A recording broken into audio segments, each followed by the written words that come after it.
காசியாத்துன் ஆரியாத்துன் முமீலாத்துன் மாயிலாத்துன் ரூஸஹுன்ன காஸ்லிமத்தில் புக்தில் மாயிலா.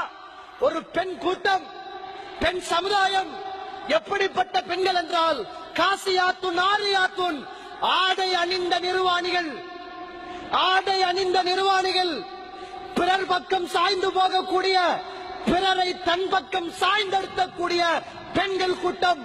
அவர்களுடைய அடையாளம் என்ன தெரியுமா? அந்த பெண்களுடைய அடையாளம் என்ன தெரியுமா? ஒட்டகத்துடைய திமில்கள் இருப்பதை போல அவர்களுடைய முடிகள் அப்படியே உயர்த்தி கட்டப்பட்டிருக்கும். அப்படிப்பட்ட பெண்கள் நரகவாதிகள் என்று ரசூலுல்லாஹி ஸல்லல்லாஹு அலைஹி வஸல்லம் சொன்னார்கள்.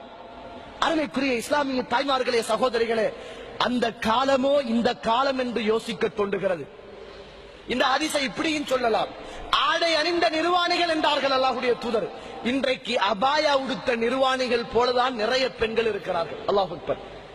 நிறைய தாய்மார்கள் இஸ்லாம் ஆடையை எதற்கு சொல்கிறது? எதற்காக வேண்டி இஸ்லாம் இன்றைக்கு ஆடையை பெண்களுக்கு கொடுத்தது? முகத்தையும் மணிக்கட்டையும் தவிர ஒரு பெண் எவைகளை எல்லாம் மறைக்க வேண்டும் என்று ஏன் சொன்னது? உன் அழகை யாருக்கும் காட்டக்கூடாது, உன்னுடைய அழகை யாருக்கும் நீ காட்டிவிடக் கூடாது, உன் கணவனுக்கு மட்டும்தான் உன்னுடைய அழகு சொந்தம். அதுதான் இஸ்லாம் அந்த ஆடைக்கு கொடுத்த கண்ணியம். இன்றைய பெண்களுடைய ஆடை எப்படின்னா, நம்ம ஆடை உடுத்து போறதே மற்றவங்க நம்மளை பார்க்கணும் என்றதுக்குதான்.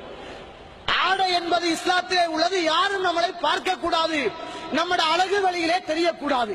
இதுக்குத்தான் இஸ்லாமிய ஆடை.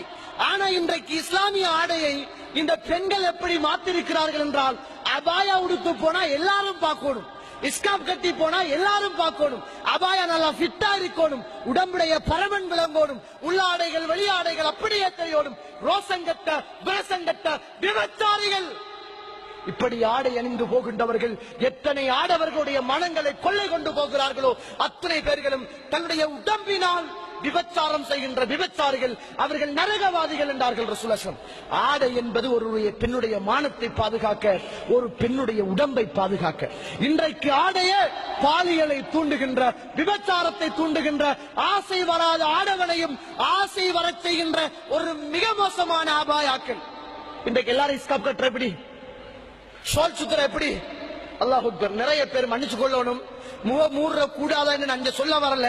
நிறைய தாய்மார்கள் பெருசா பஸ்ல எல்லாம் வருவாங்க, பெருசா என்னமோ அவங்கள விட யாருமே மார்க்கத்தில் இல்லாதத போல நினைப்பாங்க. முகம் மட்டும்தான் மறைச்சிருப்பாங்க, மத்த எல்லாமே உடுத்து வெளியில இருக்குது. ஃபேஸ் கவர் பண்ணி இருக்கிறார்கள், மத்த எல்லாமே உடுத்து வெளியில இருக்கிறது. அபாயா உடுத்திருக்கிறார்கள், உடுக்காமல் வீட்டில இருந்த உடுத்தாடையோடு வருவதை போல இருக்கிறது. அருமைக்குரிய இஸ்லாமிய தாய்மார்களே, இன்றைக்கு மாற்று மத சகோதரருடைய கலாச்சாரம் முஸ்லிம்களுக்கு மத்தியில் சர்வசாதாரணமாக வந்துவிட்டது.